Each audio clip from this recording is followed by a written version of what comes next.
interviewing the leading private equity executives and unlocking the secrets of success. Welcome to the Private Equity Podcast with Alex Rawlings.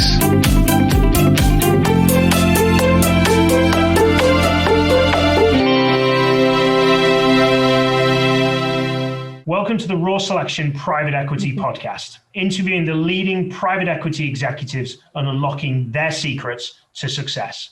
Joining us today is Laith Murad, who is an experienced chief marketing officer, having worked for small equity-backed companies right up to being a vice president with Yahoo. Welcome, and thank you very much for sharing your insights today, Laith. Thanks, Alex. I appreciate it. Glad to be here. Perfect. So, Laith, for those of us that don't know you that well at this stage, can you just give us a kind of a 60 to kind of 90-second breakdown of you, please? Yeah, sure. So I started my career off in retail, Neiman Marcus.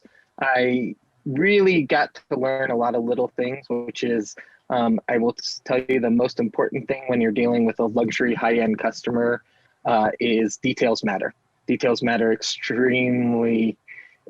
You know, if you don't pay attention to the littlest details when it comes to marketing, mistakes can be made. And so transfer that, I started consulting, working with large companies, Fortune 500s, Nike, Bloomingdale's, Victoria's Secret, American Eagle Outfitters, Men's Warehouse, Hilton Hotels, Hertz #1, Club Gold programs, really designing customer relationship programs, data analysis, focusing in on segmentation and targeting, and really engaging and activating your best customers. And how do you take care of them? And ultimately, how do you show appreciation and say thank you?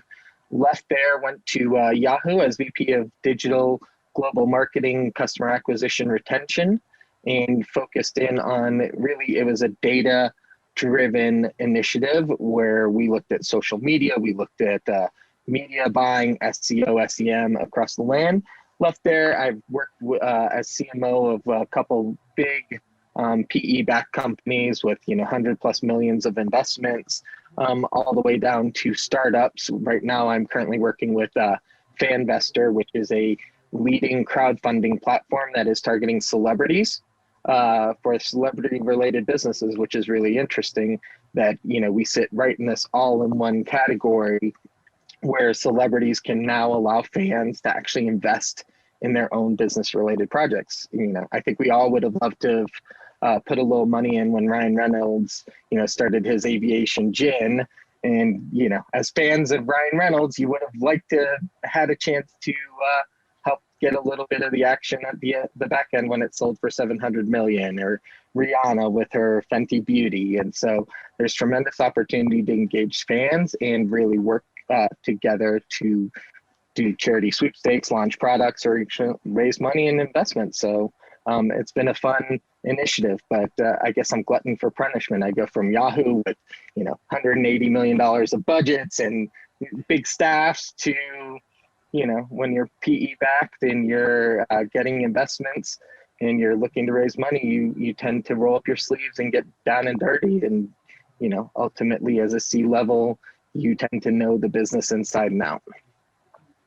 Absolutely, yeah. The Ryan Reynolds aviation gin is probably not as well known in Europe, but certainly is a big deal over in the States. But I've seen some of the adverts, and there's some really clever advertising that they've put out. And I think we look a lot about marketing as kind of clever and what do we know, what works. But you mentioned it there. There's a heavy amount of data which we're going to drive into. With regards to, if you could. Like marketing's a bit of a, is a very large topic, but from your perspective, what one mistake, or what's the biggest mistake that you see kind of portfolio companies of PE-backed businesses or venture-backed businesses making? What's that biggest mistake you see them making? Messaging. Okay. I think there is such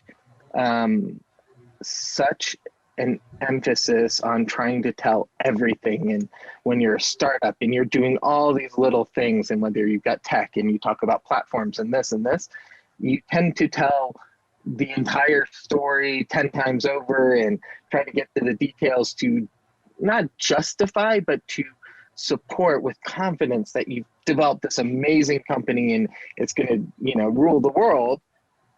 But the consumers, or the customer, whether it's a B2C or B2B or B2B2C business, really listen simply. And so simplicity of message, what do you do and what do you do well, often gets lost when you try to tell 10 different sides of a story. So I would say that a lot of the companies I've consulted for, a lot of the companies I've worked with, the messaging is critical as a PE company to really understand what you are, and goes along with messaging means identifying the exact right target audience that you're going for and being clear and clean to them so it's crisp, they get it. And it's really difficult to do. I say it's easy, but it's not. It's really difficult. And people think, oh, you came up with a clever line. Nike came up with a clever line, just do it. Well, it took years and years. Like a lot of these things materialize. And when you hear it, you get it, and it's simple, and that's what works. And I think we all react to simplicity. So, speaking in a language that allows anybody to understand is critical. Okay, interesting. And for the chief execs, maybe CFOs, whoever's listening, and also the P investors that maybe are not as clued up on the marketing side and maybe don't drive or have somebody with a marketing background in their business, especially at kind of CMO type level. How would you describe the kind of role that you undertake and what it is that you do, if that's not too much of an enigma of marketing? Yeah, it's a great question, because when you're working with the CEOs, especially if it's founder led, when you're working with the CFOs and, financially, everybody's watching every dollar that's being spent and trying to evaluate, is it a good investment, a bad investment, because there's limited resources, limited resources, funds. Patience is kind of one of the keys to success also in marketing. And, you talk about, what are some of the mistakes? Well, messaging goes with it, but you got to get the message out, and you've got to be able to repeat it several times for people to actually listen. And I would say patience is one of the things that drives forward outstanding marketing, outstanding creative, is that CFOs and CEOs are willing to listen to a strategy, watch it execute, but not after 24 hours of launch say, okay, did I get my 10x return on investment? What's my ROI? Because customers, as we know, take minimum of 3 times, 3 to 10 times of seeing something before they actually digest it. And so that's why I say simplicity of message is important, but then you got to get frequency of message, and you got to make sure you touch them not just in their Twitter feed or in their Instagram feed or in Facebook feed, but you touch them wherever you can. And so one of the greatest things that I think some of the best marketers in the world do is, you can drive yourself to death with data-driven analysis. And I love data. I'll be the first to tell you. But at some point, instinct and gut and emotion and experience matters. And understanding that human psychology matters. And so some of the best marketers in the world really are in tune to the human nature and the human behavior and the psychology there. And when you can take the data that informs your decisions and then you put it together with that emotional side of human behavior, and you start to marry the two, that's when you start to see these amazing campaigns that people start talking about, right? So if you go back in time to when Apple was struggling against IBM, and I'm a student of history, and you say, like, what happened? What changed? Everyone goes, Steve Jobs came back, the iPhone, but what changed really back then? And if everyone can recall, they launched a campaign called Think Different. 2 words, Think Different. They put Muhammad Ali, Bob Dylan, Nelson Mandela, all these people, Think Different, put it on campaign. They didn't even show a product. In today's world, a CFO, a CEO, it's where's my product? How come you're not talking about how much data we can collect, or what the platform does, or how many concurrent transactions we can do, or how we can solve the world problem? They just asked people to think different, and they showed creativity in some of these leading individuals in the world thinking different associated with Apple. And everyone started saying, wow, I want to be more like them, and I want to associate. That's the human nature side that never shows up in data. And so I would caution everybody that if you get too focused on the data, you'll do what everybody expects you to do. If you take a little bit of risk and you're willing to take a chance and everybody believes in it and people buy in, take the chance, because the payout is 10x, right? The others might work. I'm not saying they're not going to, but at some point, if you take a risk, if you're looking to accelerate that growth, risk is going to happen. Okay, interesting. I agree. You've got to do something different to stand out in the market. Looking at, and there's going to be somebody on this who's listening to this and going, okay, yeah, but my business is different, and this is, this is a different industry, and so let's bring that back let's bring it down from an Apple perspective. Let's think that, the private equity backed business that's 50 million revenue, 30 million US dollar revenue in the States, who's looking to think, right, how do we grow the business? How do we drive the organic growth? What advice would you be giving them? Let's say it's a B2B business. They're looking to grow, whatever. The product and everything else doesn't really matter. But what would you be saying to them? They're thinking, well, Apple, I can't hire Muhammad Ali to come on and Michael course. Jordan. And, look, right now I'm at Faminvestor, we have limited resources. We have limited budgets. We have an amazing product, a great technology platform. You have to start thinking, okay, how am I nimble? How am I going to actually adjust and really work the system from a marketing perspective? So I take the approach of, let's look at it from a macro strategy, and then let's look at it from limited resources. What are the ways that are going to move the needle forward? And whether that's getting another round of investments. So if you're looking at driving another round of investors to come in to, fuel your growth, if you're looking to grab new customers, or if you're looking, on the B2B side to really target, I don't approach everything from, hey, we're going to put out Facebook ads. I start to look at it, where are my customers? So I think multimedia is a tremendous asset, from people on Zoom to now you're doing video podcasts. Look at us today, being able to leverage all the assets. You can do things so much less expensive than you could years ago, right? You can put together with an iPhone, you can have a video podcast set up, you can do recordings, you can have people self-record, you can hire interns who are hungry and young and looking to just help out. And what you do is you need to make sure you have someone leading the strategy, because otherwise you get lost. People start going directions, and someone wakes up one day and says, we need Facebook ads, and then everyone shifts, and then tomorrow, we need to do a Twitter Q&A. You got to start with strategy. How are we going to approach the business? What's our multimedia, multifaceted touch points to every customers? So if you are a big, common business that people are searching for keywords, whether that's, hey, I'm looking for e-commerce vendors, I'm looking for virtual health wellness professional, platforms. Great. Let's make sure that from an SEO perspective, it means you've got to make sure your site runs fast.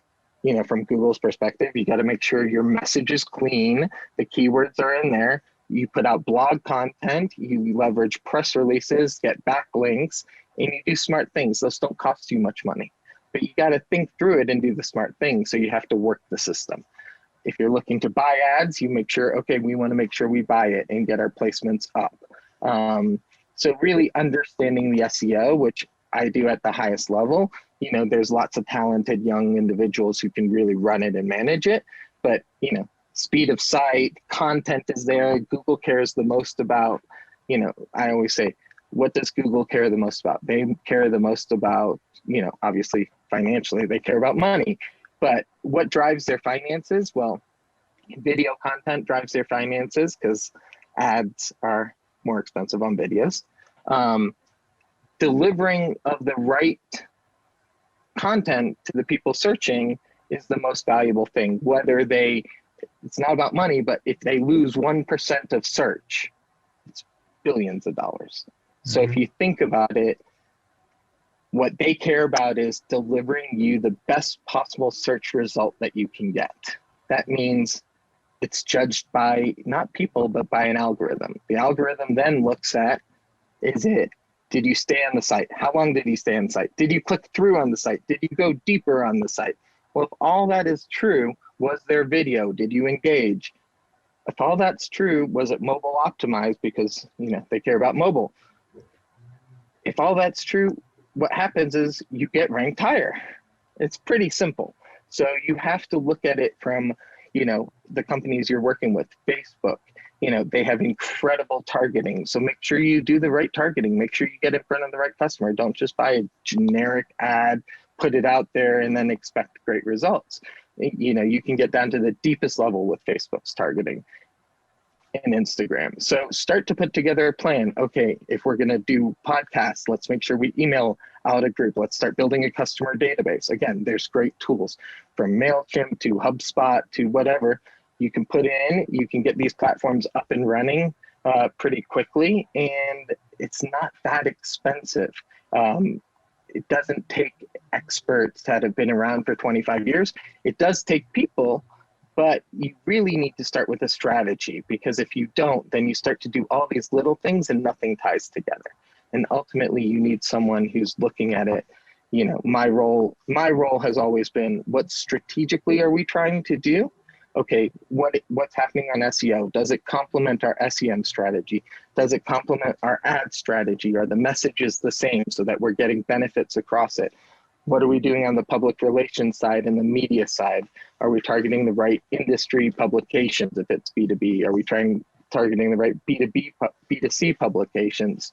Are we targeting investor publications that people will read? So you really have to start to think of it holistically. And then, you put in the plan, you set your budgets, you execute.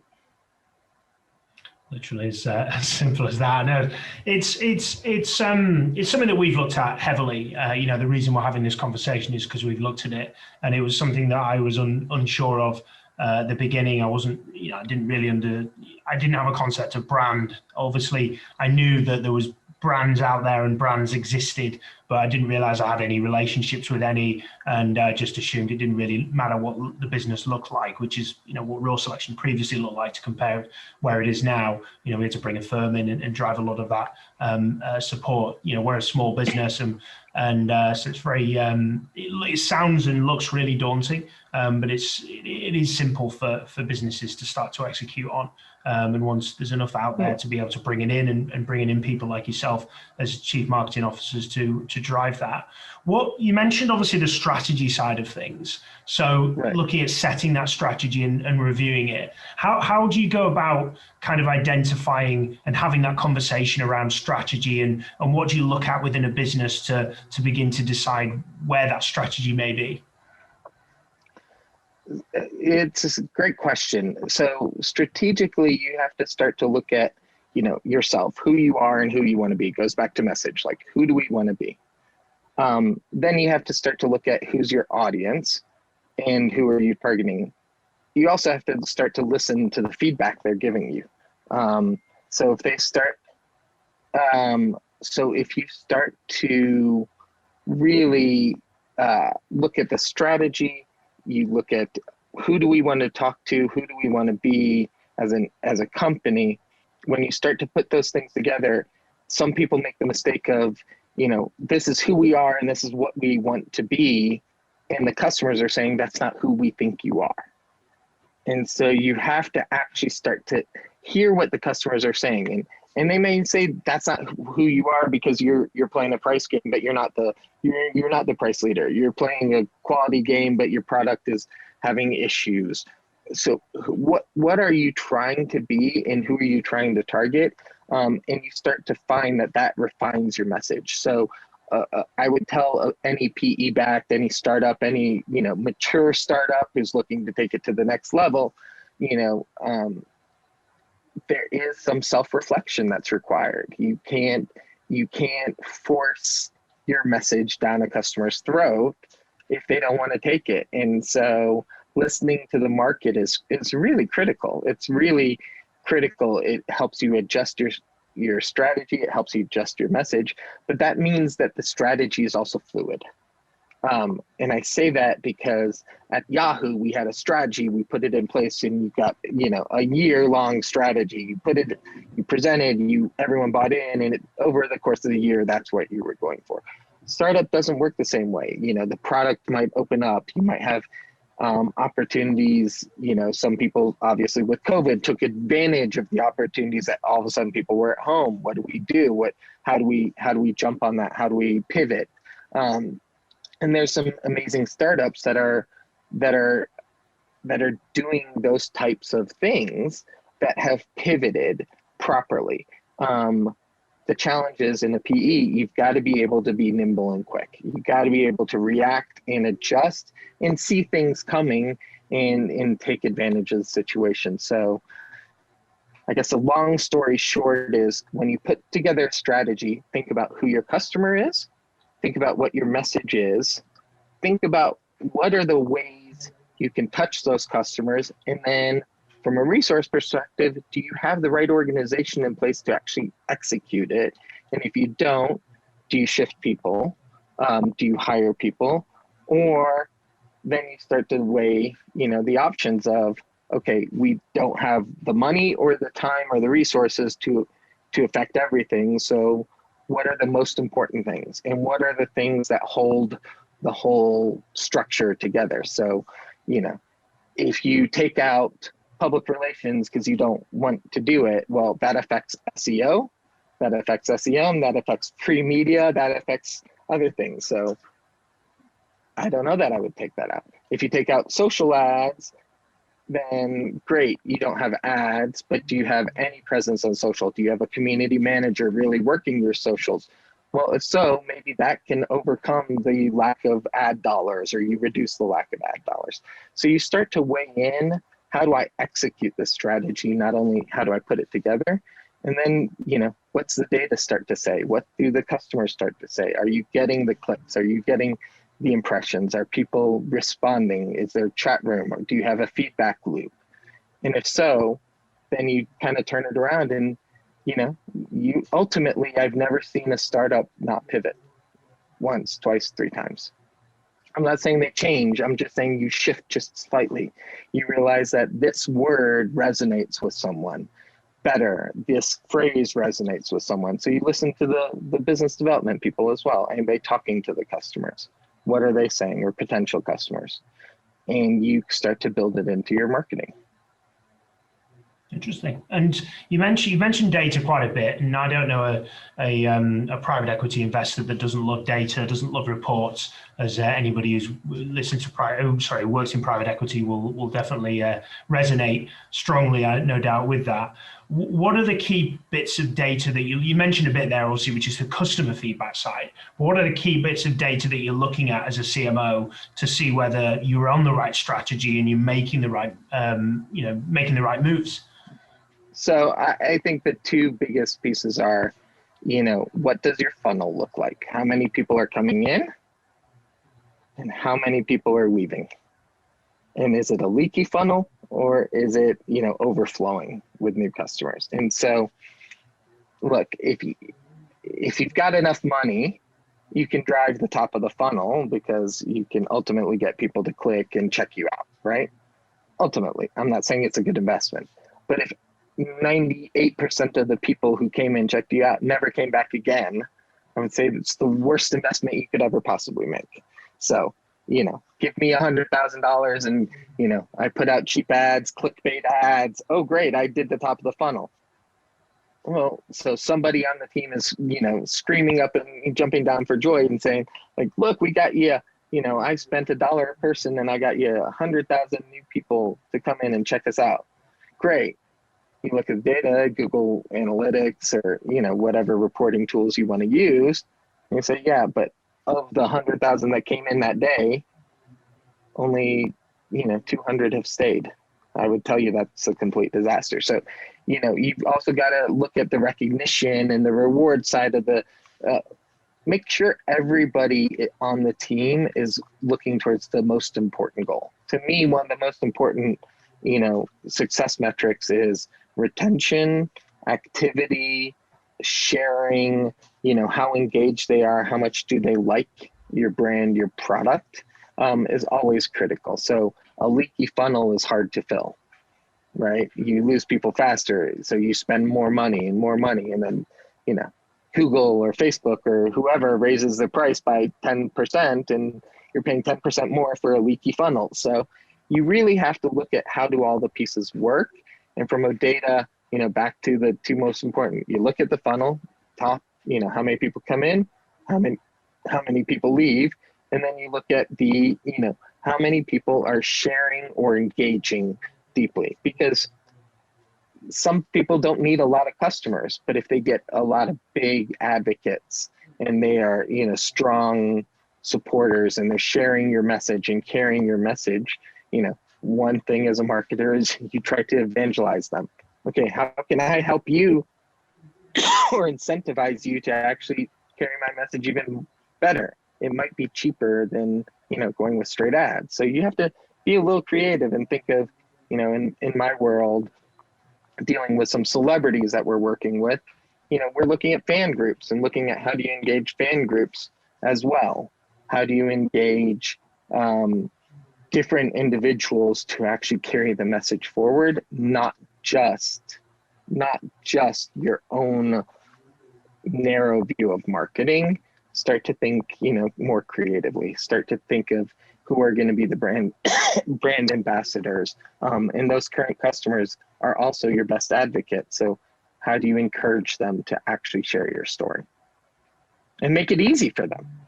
I will say this, one of the big mistakes, especially for people who have worked with, celebrity talent or any talent for that matter, or any outside groups is, they ask them, hey, will you do a post? Will you do this? Yeah, sure. The first question is, what do you want me to say? So do it for them. Make it easy on them to actually carry the message. And when you do that, so if you have a customer, myself, no celebrities type, hey, here's a great thing to share with your friends. Hey, I might post it. But if you say, hey, we'd love you to share with your friends, what do you want me to say? Like, if that makes sense. So make it easy on everybody to actually create that virality and advocacy. Comes down as well on that's very similar to the testimonial side, is you kind of go to somebody and ask them, can you tell us about our service? And they're like, yes, it's good.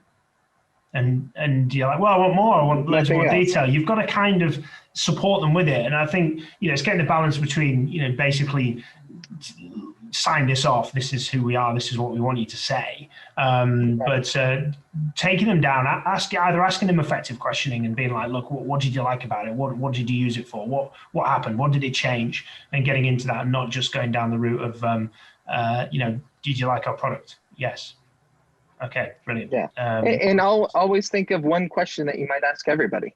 If you're asking for a testimonial, what's the one question? Because if you ask that, then testimonials in a silo are amazing. So Alex, wow, your business, it's the best, company I've worked with, and, their management team helped me, really identify the right candidate. It made my job a lot easier. Great. That's a singular testimonial. But imagine if they asked everybody the same question. What was so important about working with us? And you gave one answer. Well, they asked 7 other people the same question. And then all of a sudden, every single person gave a different version of a similar answer. And all of a sudden, you've got your messaging around, hey, expertise, experience, education. One person talked about education. One person talked about diversity. All of a sudden, you didn't say anything, but you had 6 people carry your entire story, which is more powerful by asking just every single person the same question. And so you can't always think of everything individually. You got to start to step back and say, what are we trying to accomplish? And then how can we put it together? Interesting. I think we could. Well, I could definitely talk to you all day about marketing. I think it's a fascinating subject. It's a subject that I've only touched the surface on, and in an area that I've been having to read significantly about to learn more about it. Just bringing that back to kind of talent and people. What from your perspective? What are the kind of three attributes that you believe make a top performing individual? I will say, the first thing is raw intelligence. I know it's a strange, how do you judge raw intelligence? But really, raw intelligence from not just academic, but street, experiential instinct, judgments. Are they making good judgments? Are they making smart things? Passion. I think passion has to come out when you get to work with passionate people. Even if you're in a disagreement, that passion leads to two sides with great passion in a disagreement leads to a better outcome. And so when there's respect, education, passion, intelligence, and then I think what really matters is, individuals who can think down to the tactical level, but never lose sight and have a hunger for learning, and are always thinking about the strategy that you're putting forward. And so they don't just do their job, they also think about how it affects the rest of the organization. And I say the rest of the organization because marketing, in a way, can set the tone for an organization. When employees and finance see that you're written up in the New York Times or, some other article or Fast Company, they get excited about it. And so internally working with HR, thinking about introducing new products, letting your employees to have it first, some of the things that I always found it interesting that I was working at a Lightspeed, which is a POS, we launched a new product feature line, and I said, let's introduce it to the employees first. Let's let every employee taste it, literally, before we got out. And so we had an ice cream truck come, and they used it to pay for it. And it was fun. Everyone got a chance, but they, in a soft way, they got to learn what we were launching. And so they got to tell all their friends, and it becomes more important. But let everyone be a part of the company. Is critical. And then from a talent, you take the raw intelligence, you take the judgment, you look at the experience, and I love people with a hunger for learning, a hunger to get better, hunger to work across the organization, to work with different people, to figure things out. And in PE side, startup side, you've really got to roll up your sleeves and start to you can't really take a lot of things personally, because today you're acting as today I acted as a CMO, and this afternoon I will probably be writing copy, for things similar that I did, 15, 20 years ago, but that's okay. So, you got to be humble. But I love people with passion. I love people who are excited, and I love people with a hunger to learn. And then you take the raw intelligence, and as the strategies are created, you really start to see the people, the individuals step up. Absolutely. I think certainly I agree with all those points, but certainly on the hunger to learn. I think if people have desire to expand, to learn new things, they add more value, they bring more to the table, and that drives their passion. Somebody sat doing the same job for the whole career may not be as passionate as somebody that's learning new things and implementing new areas and pushing different things through. So yeah, I couldn't agree with that anymore. Yeah, and I'll just add to that, because in the startup world, you're going to get roadblocks. A lot of times you're going to say, oh, we can't do this. To do it, the product investment's going to be X, the time is going to be Y, or the, distribution. Or if you don't have a hunger to learn, you don't also allow yourself creativity to explore opportunities to solve a problem in a non-traditional manner, right? Sometimes problems aren't solved just by, hey, we're going to throw money and resources. That sometimes it's solved by thinking differently. Sometimes it's solved by actually reimagining the whole approach. And I think you saw that. A lot in the last year. People rethought, their entire approach to business. I was talking to a woman, CEO, the other day for Highlights. It's a product research in the CPG world, and it's fascinating. Obviously, highly intelligent individual. She's going to be an amazing CEO, and I know their product will make it.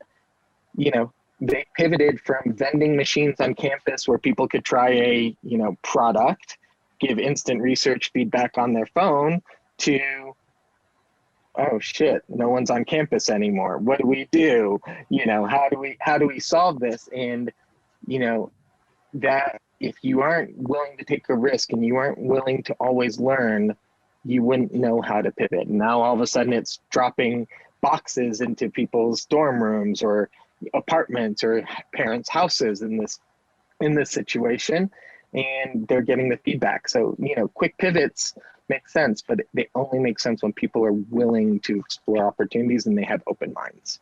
And that, to me, open mind and hunger for learn kind of go hand in hand. Yeah, absolutely. Couldn't agree more.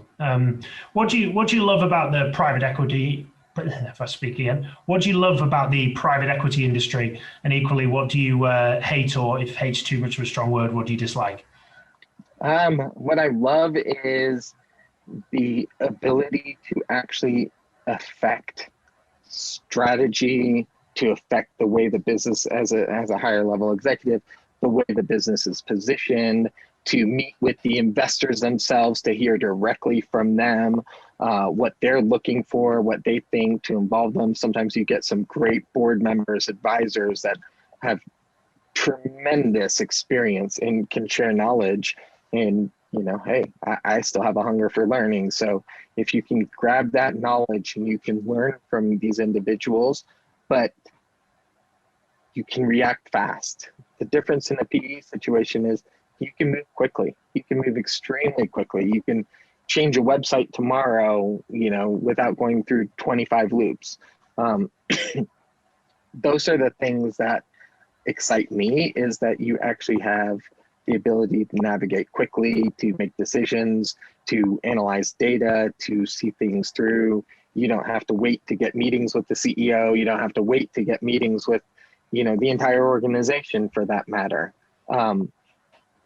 You just can go do it. What I don't like is back to patience. Private equity, I find they don't have a lot of patience.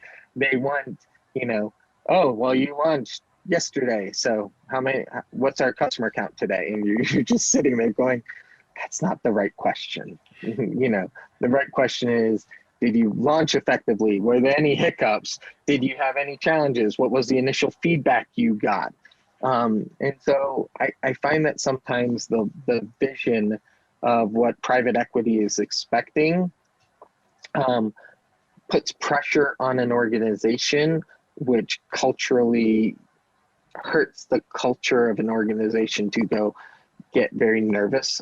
You see organization, oh, we've got to do this, we've got to do that. And when you start to do that, you make mistakes. And I just think sometimes, private equity, when they buy into the strategy, they bought into it to begin with. They heard what you were doing. As soon as you launch, they get nervous that it's not working as well.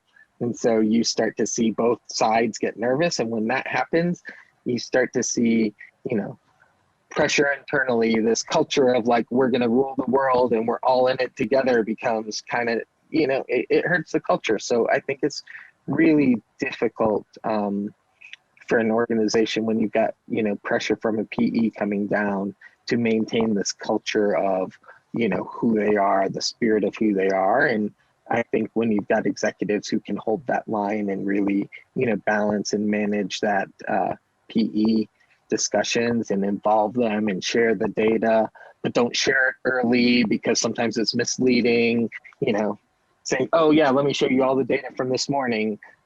And, it's like looking at the stock market every day. If you look in the morning, you freak out, and you look in the afternoon, it's different, and what happened. And then, that can happen. So, allow the teams to run the strategy that you agreed with, and then allow them to watch the success. Don't take the pressure off, but you don't have to put unnecessary pressure that causes mistakes and causes decisions that are irrational to be made. Yeah, I don't think you'll be alone on the patience side. It's getting that balance, isn't it? Because you're working in such a fast growth, fast paced environment. Investors are wanting to know, as private equity investors are wanting to know what happened, it's happening. They need to report back to their LPs. But equally, you need to be left to do your role. So it's getting that connection and that trust between, the investor as a private equity investor, and then also the C-suite team. And there's that trust that it's being executed on, it's happening. But it's not an easy one. And I know plenty of people that have got that balance wrong and been in bad situations because of it. Yeah. And as an executive, you have to still stay true to who you are and what you know. Mm-hmm. And that it's hard to do. I'm not saying it's easy.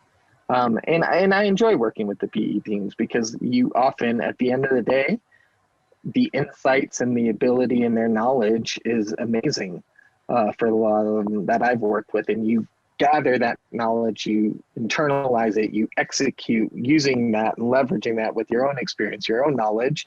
Don't just take an order, just listen and take that feedback and think through it, because there might be a nugget that makes everything better. Mm-hmm. And then, it's about communications, but it's also setting expectations. So, I've gotten questions, what happened? And I will push back and say, I can't tell you, because if I tell you right now, it's going to change. And I know you want to know. I will give it to you as soon as you can. But, it's hard to say that. It's hard to say that, especially when they're the investors who ultimately are paying your salary. Absolutely. Looking at dragging us back into the marketing bit in reference, if someone's out there and they're listening to our discussions and thinking, okay, how do I begin to start to learn this this marketing thing that is kind of a bit of a myth and a bit of I don't really understand it, I don't get it. Marketing's just the collateral that salespeople take in their car when they're on the way to a meeting. Where would you suggest somebody went for that information? Where would they begin their research and begin to understand the world that is marketing? Marketing's an interesting subject. It's the one that everybody thinks they know everything about. A CFO has an opinion. A CEO has an opinion, even if they've never done it. An HR, everyone has an opinion on marketing because they see the end result. They don't see all the in-depth things that happen behind the scenes to actually get to that end result. And so, there's a lot of marketing is, we're transitioning, but it's all historical. So I say that lovingly about all these, we need influencers in our marketing campaign. Well, go back in time, influencers were just a little, I would just say, different. You now talk about someone on TikTok with 3 million followers as an influencer of your brand. Well, 25 years ago, if you could get Michael Jordan to drink Gatorade and be like Mike, I would argue that he was the biggest influencer of all in that period of time. Or, in Europe, there are plenty of footballers who you could find to put their name on it. So the whole idea of an influencer campaign is not new. It's just evolved. The whole idea of a chance to win and raffles, and now you have Omaze doing celebrity sweepstakes, and nothing's new. McDonald's was doing the Monopoly game years and years and years ago with chances to win, $1 million. So nothing is new. The difference is things are happening faster. Timelines are quicker. Reactions from product launches to product development are quicker. If you're in the retail industry, you can get print on demand. You can get, product on demand going. And so, what I would say is if you're going to learn, there's some great individuals that you can listen to, but, great podcasts, but ultimately study the customer. What's the human behavior? Because we're all psychologically, humans. And so ultimately we get motivated by similar things, whether that's, family. I often say in a retail world, you see a family walk in with little kids, take care of the kids, you'll win the parents. And so, that doesn't say that the parents have money, don't have money, whatever. It has nothing to do with that. It's just human nature that when people are good to your kids, you have a more positive impression of that business. Same thing, look at the human nature, look at how to engage people emotionally. Think about your product as the brand itself. It's really the reflection of your brand. No matter what marketing you put out there, if the product isn't right, it doesn't matter. You could have the best marketing in the world. But look, there's podcasts like what you're hosting today. There's podcasts out there that you can listen to. There's some great books. But ultimately, I tried to look at history. I tried to look at some of the best programs. I looked at what Nike was doing during, the Black Lives Matter movement at the height of it in the last year, and how they were positioning and how they were talking. And, they weren't promoting themselves. They were just talking about the human nature and the importance of it. And I think people gravitated to that as a brand in a subtle way, subconsciously, even though they never said their name. It wasn't self-promotion. So I do think there is something about gratitude, being showing your customers appreciation, and thinking through. I always say, if your customer is your true north, you'll never be wrong in the long term. Interesting. My next question was going to be, where do you get your influences from? Would I be right in saying that your influences come from your customers? I would say my influences come from my customers. My influences come from other businesses. I really look, we often get into a rut that says, oh, I'm in retail, so I'm going to look at every other retailer. Oh, I'm in tech. I worked at Yahoo. I'm going to look at what Google's doing, what Twitter's doing, what Facebook's doing. No, look at what McDonald's is doing. Look at what Nike is doing. Look at what Peloton has now done. Look at, with establishing communities. Look at all these other businesses, and then see how you adapt it to your own. And I would say that, to me, is where I get a lot of my knowledge. I read a lot of articles. I try to look at what the businesses are doing. And I don't glean from an interview with, the CMO or the CEO of Peloton. I don't glean, oh, I need to follow their model. But I may get an insight just from that on how they approached building a community of Peloton advocates. And that one little nugget, I might be able to apply. And then I read an article about how, Fashion Innovation, an amazing conference, has rethought the whole idea of fashion shows and the fashion week, and really has focused in on sustainability and innovation and entrepreneurship, from the supplier side to the designer. And you start to listen to in their conference, and you start to get these great insights, and you start to say, I'm not in the fashion world, but it's interesting. A lot of people are doing products on demand. Maybe I should really think about, I sell some products. I have a small store. Maybe I need to look at my supply chain. Maybe I need to rethink that.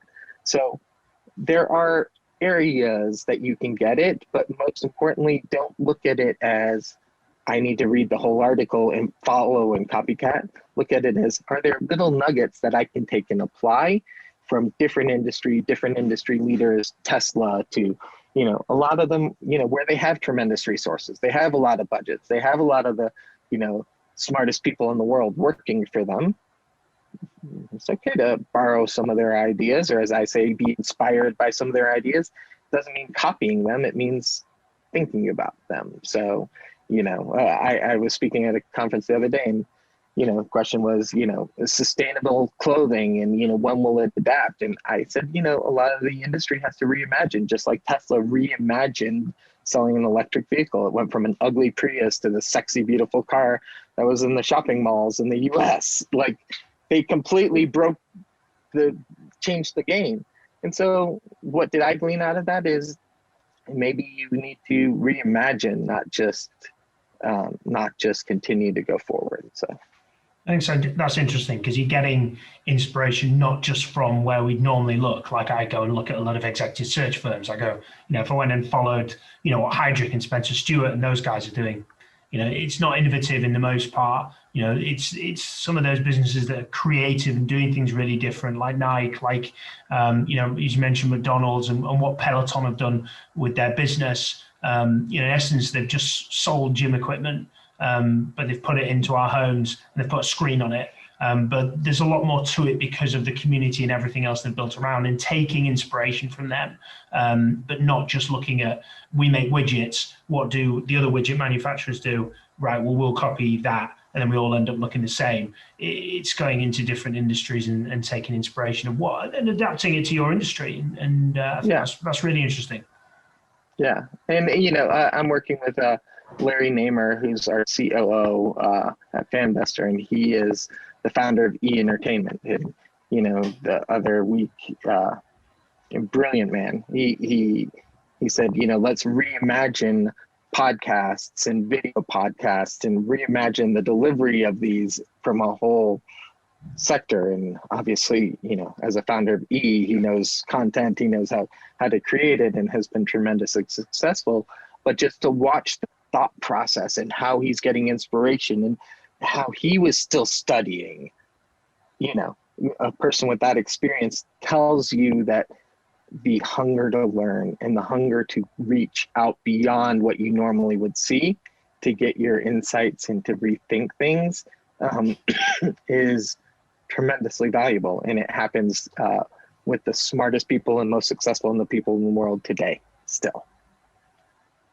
Absolutely. So if anybody wants to reach out to you, Laith, and I know you've been incredibly kind with your time here today, but you're also just generally, very generous with your time and your advice. How would somebody kind of reach out to you if they've got a question, they want to ask you something, or to reach out on a different matter? So, how's the best to reach out to you? I would say LinkedIn is the platform I use the most. I ran social media accounts. I don't personally like to put my, I tend, it's like the cobbler's kid, right? You make the shoes, but you don't actually, wear nice shoes yourself. LinkedIn is a great platform.